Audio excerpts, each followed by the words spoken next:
Bon dimanche à toutes et tous, bonne fête de Pâques, très heureux d'être avec vous pour une nouvelle lecture de tarot.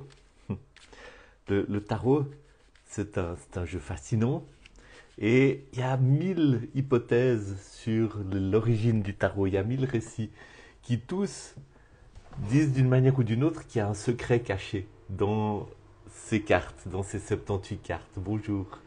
Et ce secret, certains disent que ça vient de l'Atlantide, d'autres que ça vient de l'ancienne Égypte, d'autres que... Voilà, il y a 1000 hypothèses. Aucune d'entre elles, bien sûr, ne peut être démontrée. Et honnêtement, aucune d'entre elles ne repose sur grand-chose. Mais par contre, il y a bel et bien un secret qui est caché dans ce jeu de cartes.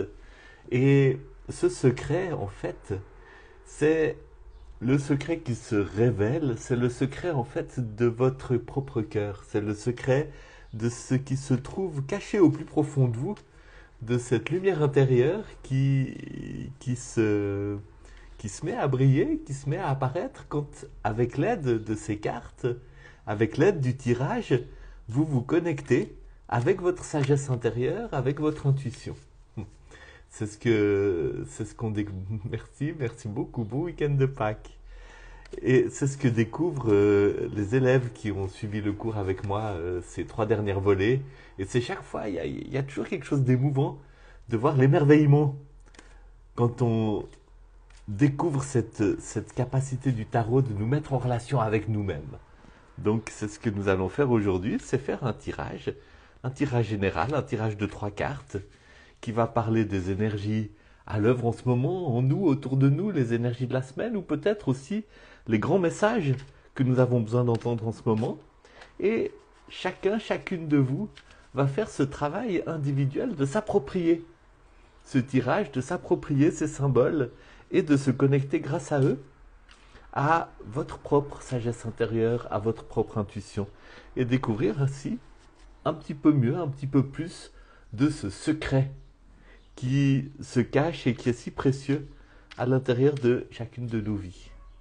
Ce secret qui parle aussi de la connexion, de l'interconnexion qui existe entre le plus profond de notre être et puis le grand mystère, le divin, l'univers, le réel, etc. J'ai fini de brasser les cartes, je coupe, et voilà la première carte qui apparaît, qui parle des énergies principales qui sont à l'œuvre en ce moment. C'est la reine d'épée. Alors l'épée nous parle de mental, de verbal, de parole, de pensée sans doute, de concept. Et la reine, c'est un personnage qui est dans sa dignité, dans son autorité, et qui a vraiment... qui incarne, qui possède, regardez comme elle est assise dans son trône, regardez comme elle est dans son autorité. C'est un personnage de femme très forte, très, très installée, qui a compris le message de l'air. L'épée, c'est l'air. Dans les arcanes mineures, il y a 4 éléments, hein, l'air, l'eau, le feu et, euh, et la terre. Et chacun de ces éléments a une leçon à nous apporter. C'est les leçons de la vie quotidienne. C'est les leçons que nous apprenons au fur et à mesure de notre existence, qui est une expérience de... qui est une expérience spirituelle. Notre vie doit être une quête, une expérience, une découverte spirituelle.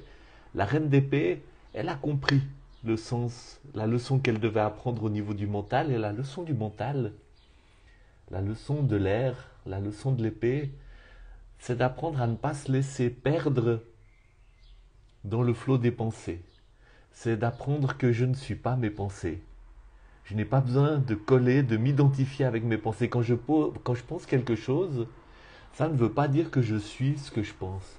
Quand mes pensées sont en train de tourbillonner dans l'inquiétude ou dans la paranoïa, ou de ressasser une expérience qui a été difficile, ou de m'inquiéter sur un événement qui m'attend, ou de m'apitoyer sur quelque chose qui m'est arrivé et qui me fait encore mal aujourd'hui, eh bien, je peux faire un pas de côté et puis regarder ces pensées comme des expressions de ma blessure, des expressions de ma peur, des expressions de mes émotions, mais en même temps, je peux regarder ces pensées comme quelque chose qui ne me définit pas ou qui ne me définit pas complètement ou qui ne m'enferme pas.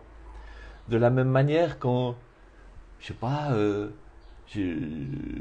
quelque chose ne va pas dans mon corps, puis que je commence à imaginer tous les scénarios qui pourraient arriver, ou quand il se passe quelque chose qui me fait commencer à avoir du souci pour telle ou telle personne que j'aime, ou pour moi-même, ou des soucis financiers ou quoi que ce soit, je peux faire un pas en arrière, puis regarder ces pensées, puis comprendre qu'elles méritent sans doute d'être écoutées en partie, mais en même temps que je ne me confonds pas avec elles.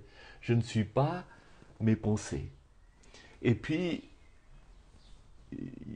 c'est pas seulement cela, c'est petit à petit apprendre à trouver l'espace de silence. Ok, les pensées tournent dans tous les sens et elles n'arrêtent jamais de tourner, hein. Mon dialogue intérieur, il se déroule toute la journée, il n'arrête jamais.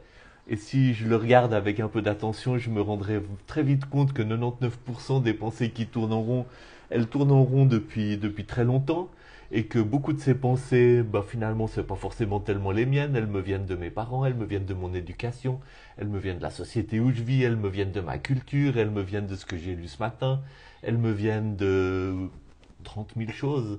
Et puis de temps en temps, il y a une pensée qui m'appartient, une pensée originale, une pensée qui vient d'une inspiration. Mais j'apprends petit à petit, quand j'entends le message de l'épée, j'apprends à trouver au milieu de tout ça un espace de silence, un espace de paix intérieure. Et dans cet espace intérieur, dans ce silence, eh bien, je découvre qu'il y a l'origine, tout d'un coup, d'une pensée qui vient de ma sagesse intérieure. Et cette pensée qui vient de ma sagesse intérieure va peut-être me permettre de dire une parole aussi, qui soit une parole qui sort du blabla, qui sort de la répétition, qui a une portée, qui a une pertinence. La reine d'épée, elle a compris cela. Et elle aligne sa vie sur les pensées qui lui sont propres, sur les pensées qui viennent de sa sagesse intérieure. Et elle parle vrai. Et de ce fait-là, la reine d'épée, elle sait ce qui est juste. Elle sait ce qui est adéquat, elle sait ce qui est utile, elle sait ce qui fait du bien aux autres, mais aussi elle sait mettre des limites. Elle sait trancher, hein. Elle sait trancher dans les discours, elle sait trancher dans les projets, elle sait trancher dans l'agitation. Elle sait dire ok là, stop, et puis ça c'est à moi, ça c'est quelque chose que je vais préserver, ça c'est quelque chose pour quoi je vais mettre mon énergie, ça c'est quelque chose à quoi je vais me consacrer. Donc elle est solide sur son trône, connectée avec une pensée saine, avec une parole saine, parce qu'elle est connectée avec son silence intérieur. Et c'est ce que nous apprenons à travers la méditation, à travers la thérapie, à travers l'introspection. Et quand on tire les cartes de tarot d'une manière adéquate, dans le but de faire de nos vies une expérience spirituelle, une quête spirituelle, eh bien, on apprend aussi ce travail de se connecter avec la pensée, avec la parole d'une manière saine et juste. Donc cette reine d'épée, elle vous parle de ça et elle vous invite à ça. Soyez inspiré par ce personnage qui vous dit en ce moment, c'est l'énergie de la semaine, mais c'est aussi peut-être le message que vous avez besoin d'entendre en ce moment. Euh, Apprenez à vous asseoir sur cette autorité par rapport à vos pensées, à votre dialogue intérieur, tellement souvent à votre critique intérieure, hein, à tous ces messages qu'on a intériorisés, qu'on a avec nous depuis souvent l'enfance et qui nous dénigrent ou qui nous inquiètent ou qui nous plombent ou qui nous tirent en arrière et dont beaucoup d'entre eux ne nous appartiennent pas, hein. Apprenez à trancher avec une parole juste, avec une pensée juste, avec une intelligence qui sait aller chercher l'inspiration dans le silence et dans le contact avec la sagesse intérieure que chacun de nous possède. C'est un long travail, c'est un travail qui n'est jamais terminé, mais c'est un travail magnifique et passionnant. Donc que cette reine d'épée vous inspire dans ce chemin. Voilà la carte qui sous-tend cette énergie principale. C'est la carte du 2 de bâton. Alors avec le bâton, on n'est pas dans l'air, on est dans le feu. Bonjour. On est dans le feu. Et le feu, c'est le projet, c'est l'énergie vitale, c'est la créativité, c'est peut-être aussi la sexualité. Et le 2, c'est une carte qui dit, regardez la forme hein, de ce 2 de bâton, c'est une carte qui dit peut-être stop. Le 2, c'est un chiffre qui symbolise la pause ou la recherche d'équilibre, mais dans le but de préparer le jaillissement qui devra avoir lieu.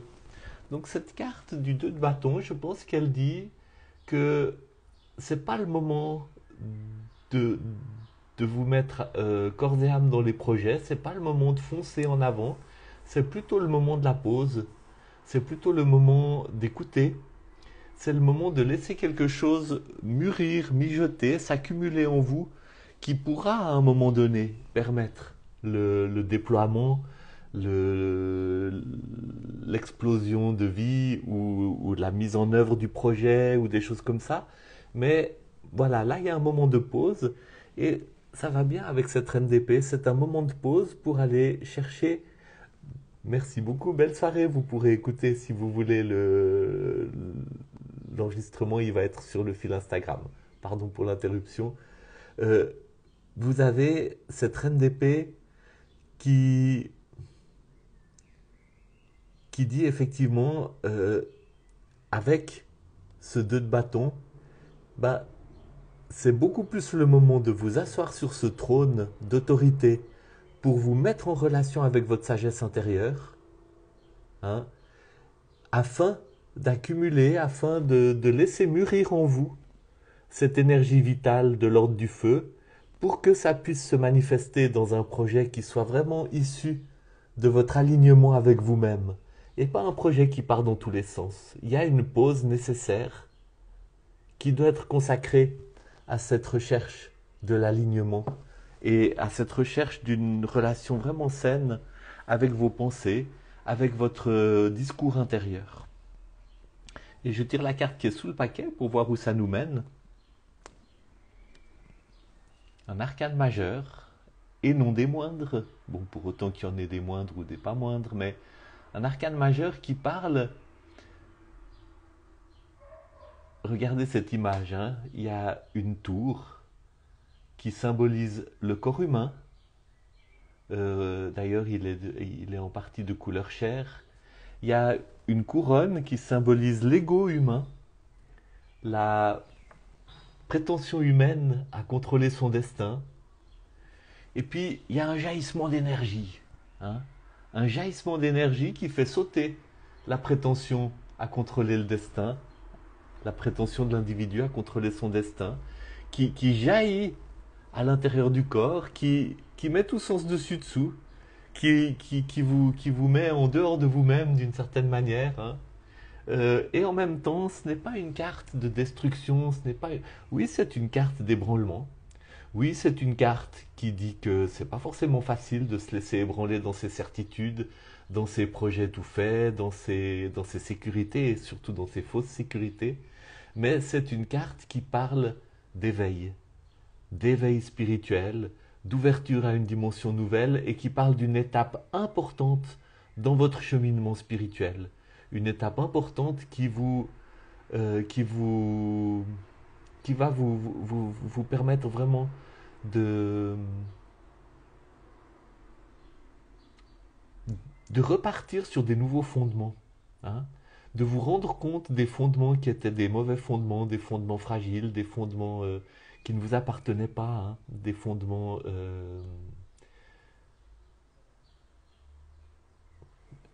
qui ne permettaient pas le développement de qui vous êtes vraiment.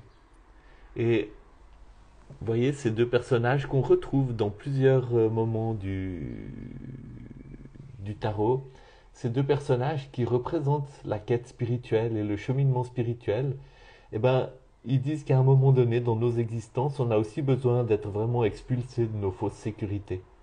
Et que sans cela, eh bien, on va rester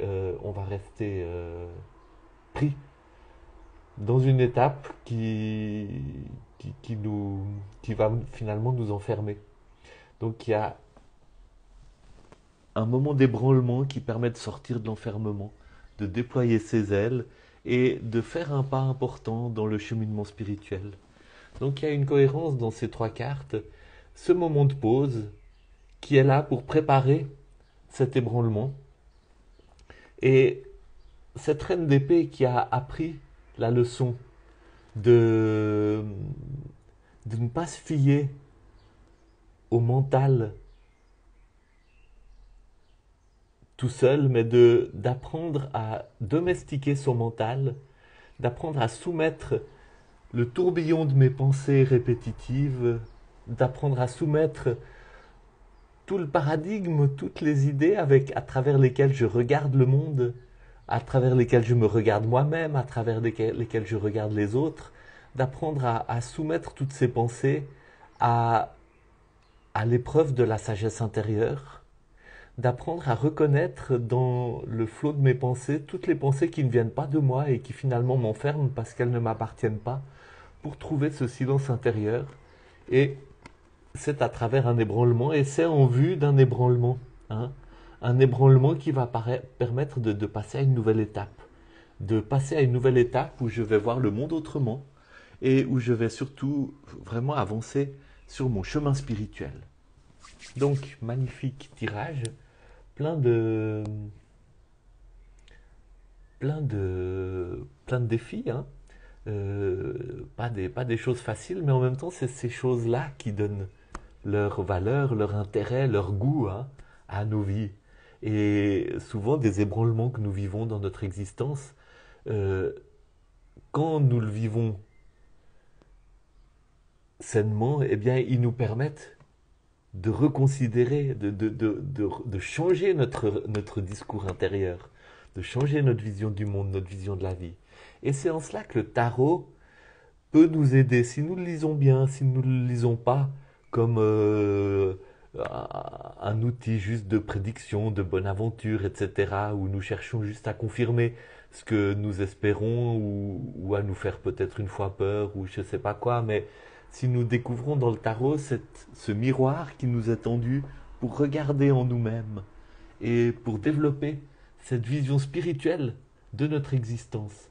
Pas une vision spirituelle qui part dans les nuages, mais une vision qui nous permet de faire de chaque expérience qui nous arrive, y compris les expériences qui nous ébranlent, des occasions de nous relier à notre sagesse intérieure. Et des fois, c'est tellement important de faire une pause pour nous assurer que nous sommes dans cette dynamique. C'est en tout cas cela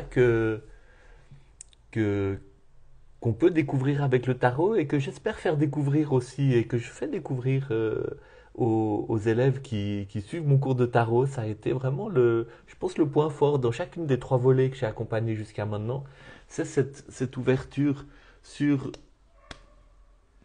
un face-à-face avec ces cartes qui nous aide à mieux nous comprendre nous-mêmes, à mieux nous voir nous-mêmes, dans une démarche d'introspection, mais d'introspection sacrée qui nous relie avec le mystère de l'univers, le mystère du divin, mais aussi le mystère de notre vie humaine, toute concrète, toute matérielle, toute faite de quotidien et de choses banales de tous les jours qui peuvent prendre tellement de sens quand on apprend à les regarder d'un autre œil, comme cette reine d'épée qui a changé son regard sur le monde parce qu'elle a changé ses pensées. Elle s'est connectée avec une nouvelle manière de penser, de voir le monde. Merci pour votre écoute, à bientôt et n'hésitez pas à partager cette vidéo, vous savez, à faire un peu connaître. Si vous aimez ce que je fais, eh bien effectivement, moi je voudrais trouver plus d'auditoire, plus d'élèves. Je voudrais pouvoir lancer bientôt une prochaine volée de mon cours et pour ça j'attends d'avoir au moins 4 élèves inscrits sur la liste d'attente. Allez voir mon site www.arcane5.com. À bientôt.